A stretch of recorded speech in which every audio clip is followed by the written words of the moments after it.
cette dernière journée de l'Open de Vendôme, plus que la combinaison du jour, la combinaison décisive du tournoi.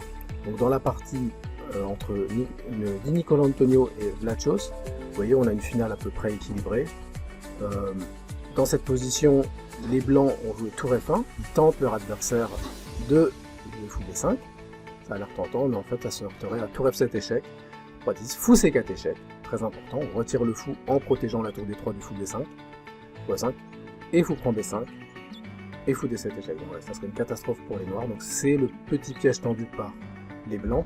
Bien sûr les noirs ne tombent pas dedans, je tour G5, et là l'erreur fatale en fait, qui va donner la victoire de la partie et du tournoi à Anatole Vlachos, fou E4.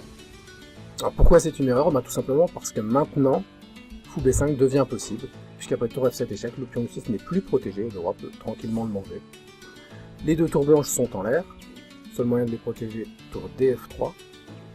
Et ici, plusieurs moyens pour les noirs de continuer.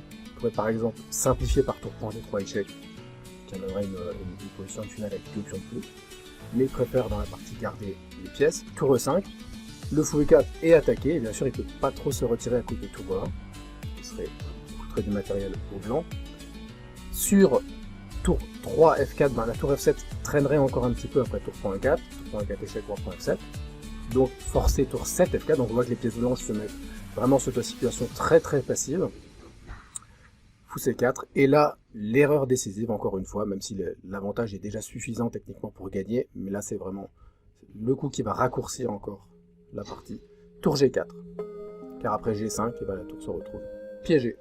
Donc la menace est simplement fou E2, et donc après tour E3, en fait les blancs n'ont même pas attendu que leur adversaire joue fou E2.